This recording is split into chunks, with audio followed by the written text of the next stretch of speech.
Tubers. So, we got something. We have another new watch to share. This, let me get this shadow out of the way a little bit here for y'all. Hope you're having a really wonderful day. We've just picked up a brand new Omega. And it does come with some warranty papers, the receipt.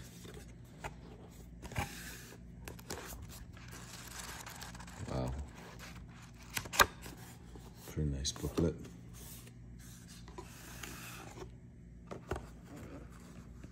You know, this box is really second to none. The presentation on this is exquisite.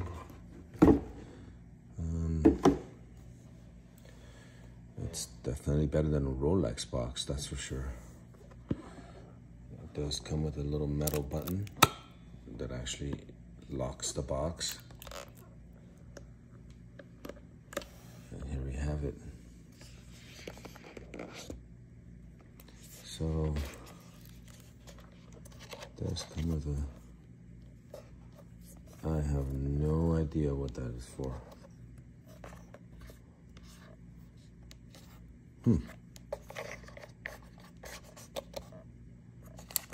Some links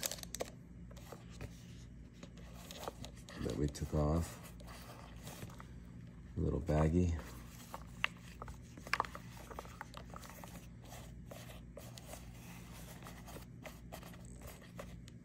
You know, I really haven't made up my mind whether I like this or not.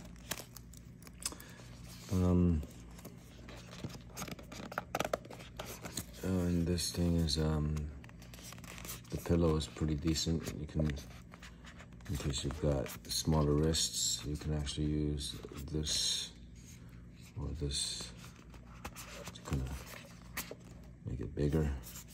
But my wrist happens to be just right in between, so it doesn't really work out very well for me at all because it's either tight or it's too loose.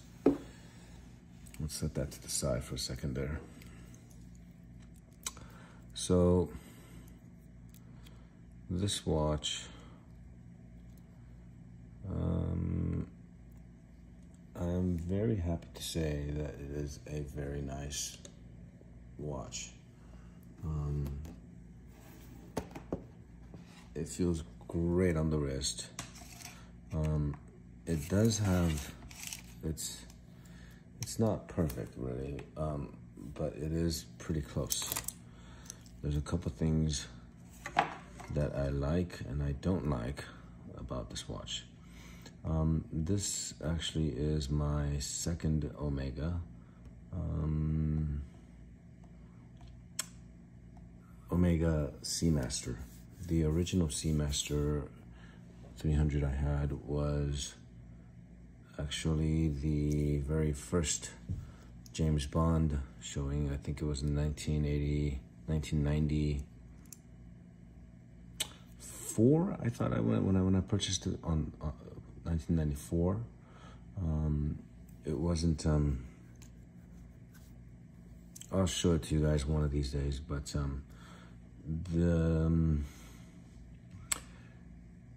this, well, kind of hard to say. The other one I liked is actually, it was very nice, but it was a quartz movement and it was only a 36 millimeter, and during that time 36 millimeter was not so bad, if you know what I mean. So it was actually a pretty decent watch. Now, for me, because I was only about, what, 20 some odd years old, 20 to 22 is what I think I was. This is a significant upgrade from the original 36 millimeter Diver 300 that I had when I was younger. That had a, for your wetsuit. Now this is a kind of a better implement of it, because along with that, it now has micro adjust.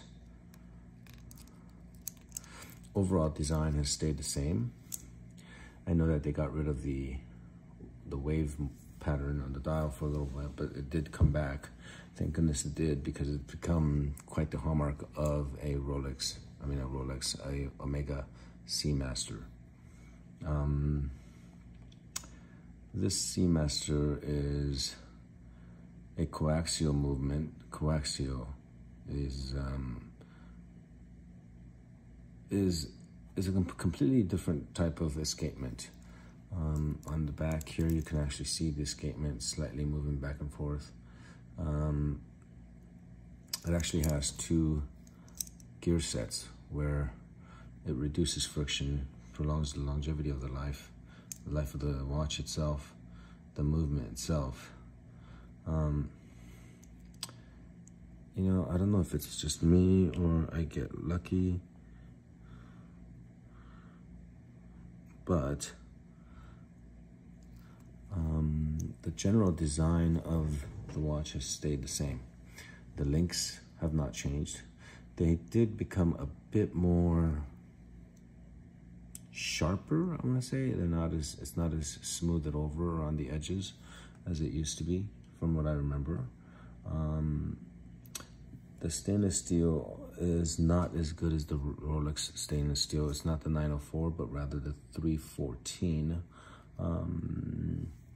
So it's not as rust resistant as the 904. So the Rolex actually gets a bit of a hands up on that. It is a 300 meter waterproof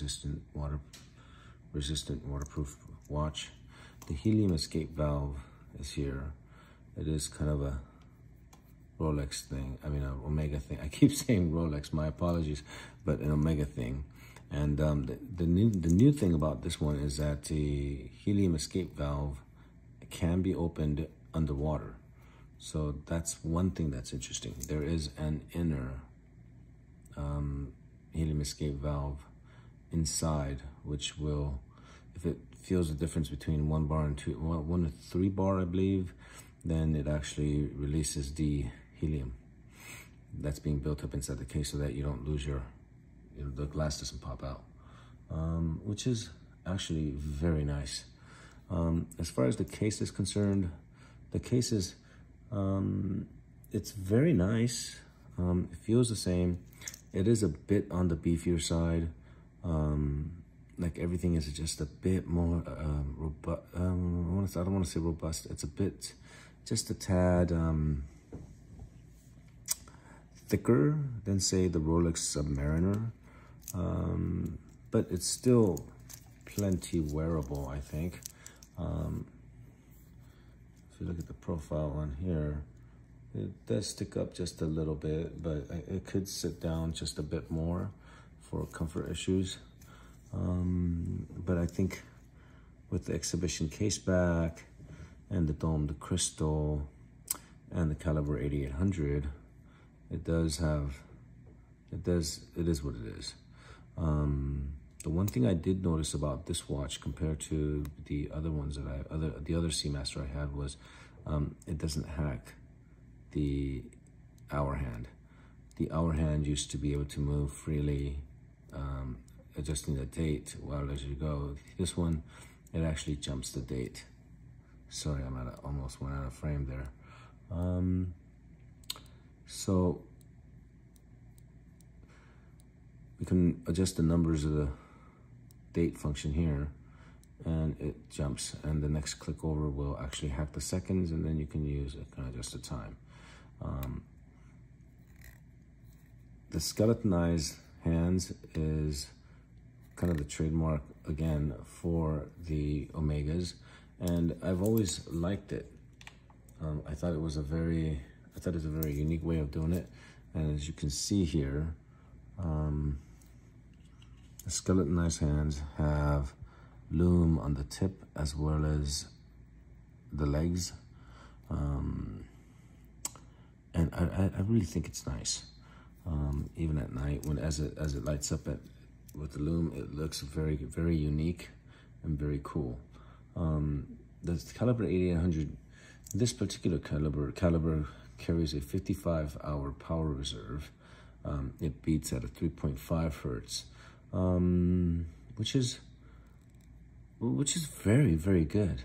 It's quite fast, but it's kind of an odd number, 3.5 rather than 4 or 3. And you know, it's magnetic resistant up to 15,000 Gauss, which means that you can, well, you can literally take this into an MRI machine.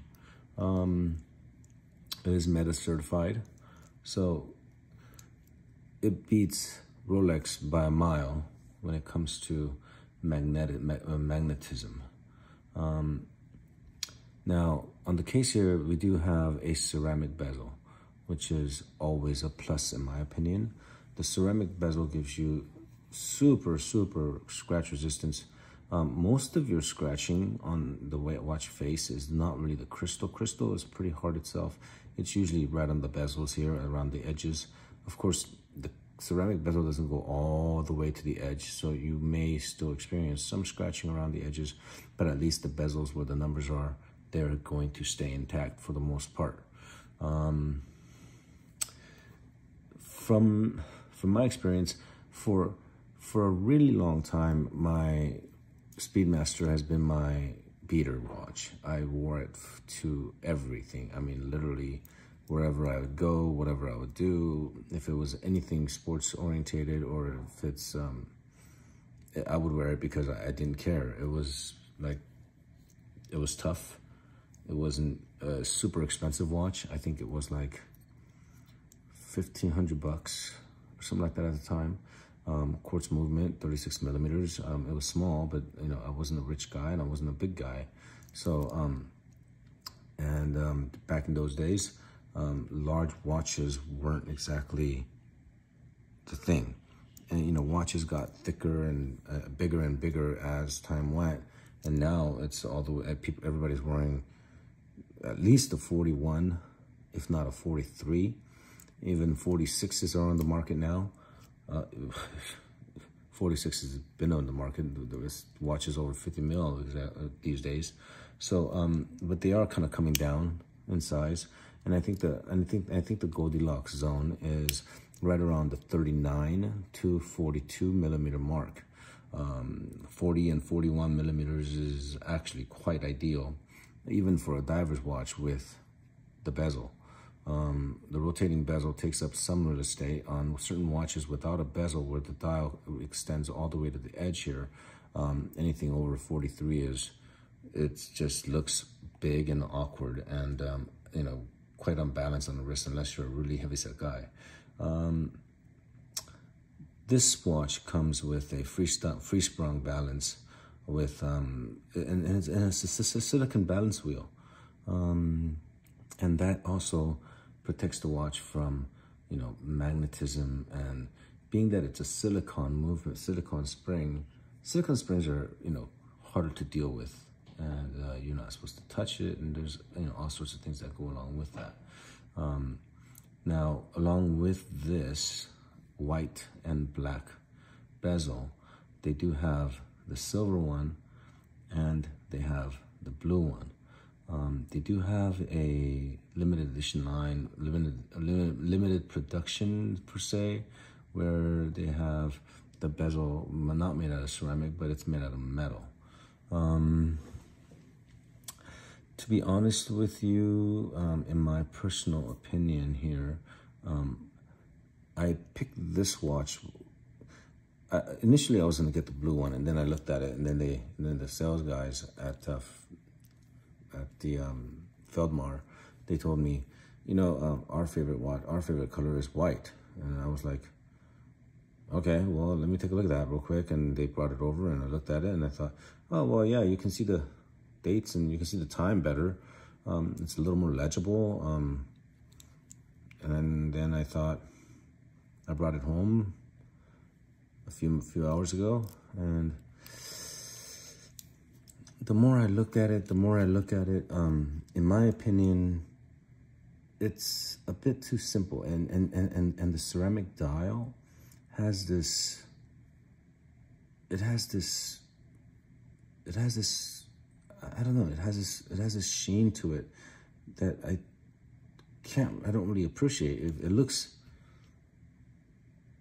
looks almost plasticky, I want to say, for a lack of a better word. I understand it's ceramic, you know, the whole dial is ceramic, but it doesn't feel like it, if you know what I mean. So what I think what I'm gonna be doing is, I think I'm gonna make a return on this. I'm going to turn it in, and I'm going to ask them to order me a green one. I mean, I do have the Rolex green on green, the Hulk, but the green on this one is slightly different. I'm gonna show it to you here on my iPad. I actually pulled it up. I think that's a really nice green, kind of a forest green. This was the one I was kind of looking at, decided not to. This is the silver dial, okay? And then this I believe is like the limited model. It seems like Beijing 2022 is what it says. So,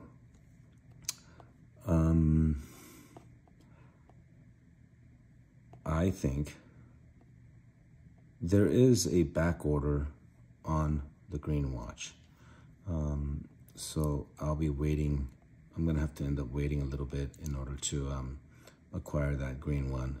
Only God knows when that's actually gonna be.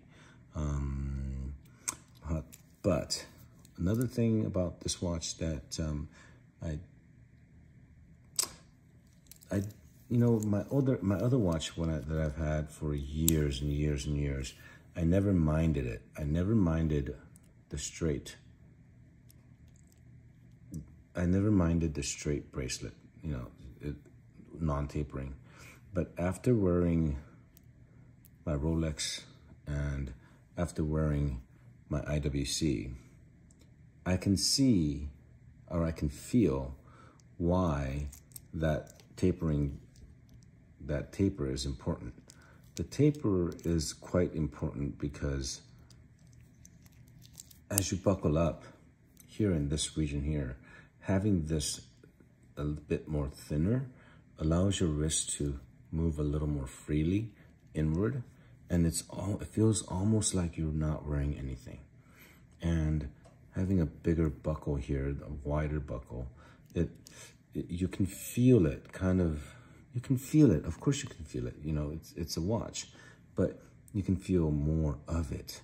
I think that's where, and it just looks a bit sexier when the style, when the strap goes inward right around here and just kind of tapers down to something a little bit thinner that goes around the bottom of the inside of your wrist there.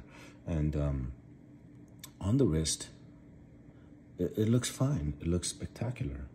It's pretty, it's nice, it looks chic, sporty, and it's very legible, as you can see.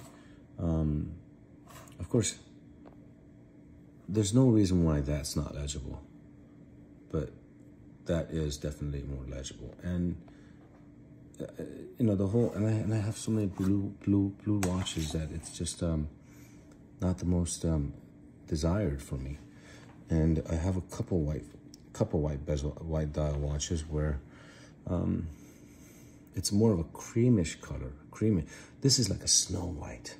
It's super white, and I think that's what's kind of giving it that plasticky feel, because it's so white. that I wish it was slightly toned down, for example. I don't know. I'm gonna let this sit. I'm gonna wear this for about a day or two, and see how much I enjoy the watch. If I enjoy the look of the watch in terms of the color and the contrast of the hands, then who knows? Maybe I'll just keep it. But the hands are blackened with lume, and that's what sets the contrast, I believe. But this whole black and white thing that's going on, I don't know, it's not really my style, this whole black and white thing. I wish there was a little bit more depth, I want to say. It looks like it's drawn up with like a pencil and pen or something. I think I made a mistake on this watch. I'll be honest. I think I've I may have made a small mistake on this watch, on the color choice. The blue one even could have been better. It's more of an original. It's more of the original James Bond. In retrospect, and looking at it, I mean, even that, it's interesting. It's not off. It's interesting. See here, the waves. You see how you can actually prominently see the waves with like a grayish tone inside there. Here, you can hardly see those waves. Those waves are. You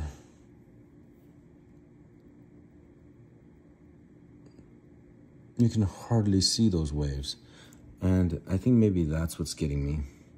Maybe in this angle you can see it a little bit better. Yeah, maybe like this, but when are you gonna look at your watch like that? I mean, I think it's the way the light hits it, because it's so white and it's so snow white that these waves kind of disappear. And that takes away from the whole Omega Seamaster dial thing. Look at how prominent the waves look on here. Look how prominent those waves are. And the blue ones and the gray ones, you can actually see a very nice contrast between the dial, inside the dial, those contrasting waves. I hope that on the green one you can actually see the waves just as well. I have never seen this guy in person yet, and I also like the fact that the hands are silver, polished. I'd rather have either polished hands, or I'd have blue hands. Blue, you know, they heat the metal to get it to that blue color. It's called bluing. Blue or polished silver hands. This black dial thing, the more I talk about it, the more I look at it, the more I'm talking myself out of this watch. Yeah, unfortunately, I think I might have to pass on this watch. Another thing that I found a little bit disappointing is they still have this same scalloped frame around the rotating bezel, and it's tremendously difficult to get a nice grip on it, unless, like, on top of here, if you grip it here where you have,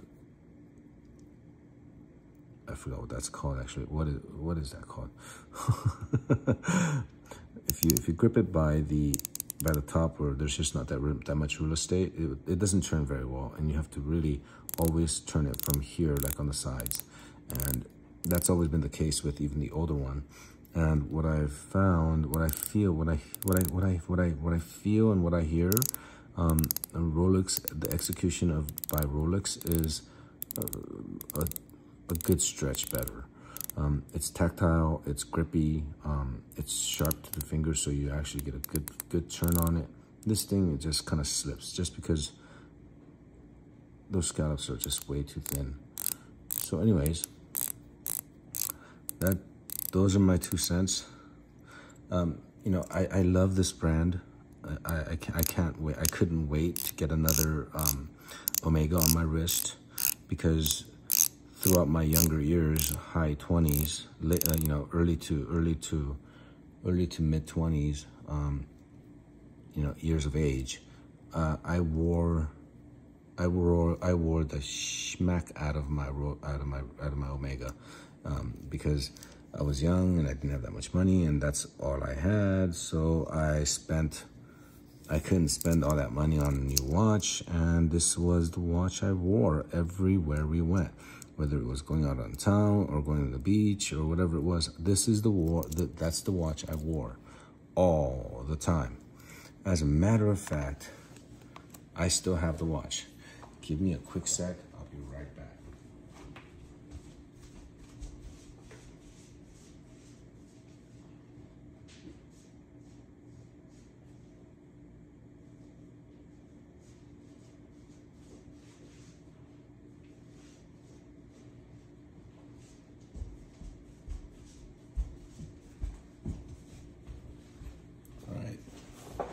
Here we go.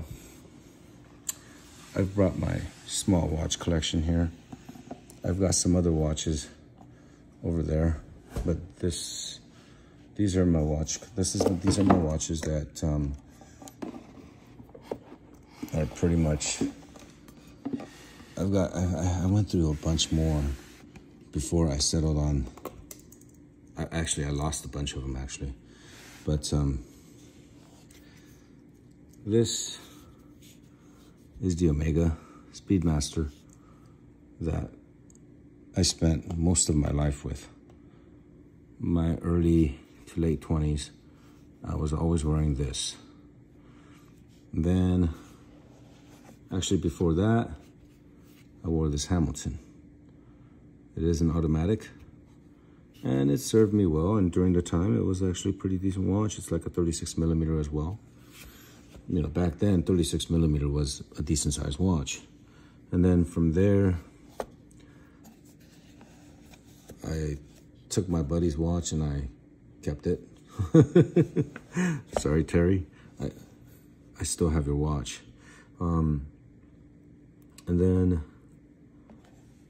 I bought this watch, the Breitling. And this was probably one of my favorite watches to date, because you know, it's one of those watches that was so busy and had this cool slide rule, and it was like, to me, it was like one of the coolest things in the world. It was like, it was so rad, you know, to be able to calculate, use it as a calculator. And I never did. I never could. No matter how many times I tried to remember and memorize and learn and memorize, I could never memorize exactly how to use it. I could never remember. I would look back to the manual and do this and do, oh yeah, it's right here. And then you read that number. But then, really? And then Apple phones came out, and, you know, calculation was just stupid. But the chronometer, the chronograph still works on it. It was a great watch. It served me for a very good time, and that went whatever. And then there was some watches in between that I just don't know where they are anymore. My Panerai. This Panerai is the loom on this is exceptional. This is the sandwich loom, so there's a whole plate of loom underneath it. When you actually loom this up and you loom all the watches in here, this one by far, by a stretch, is the brightest. And then got this, the beautiful Hulk. You see what I'm talking about here? That taper, So if you look, if you compare the buckles, look how much thinner this buckle is compared to the Omega. It's almost, well, I wouldn't say half, but about 2/3 of it it's thinner by about 1/3, or maybe 25% or so. So more than likely,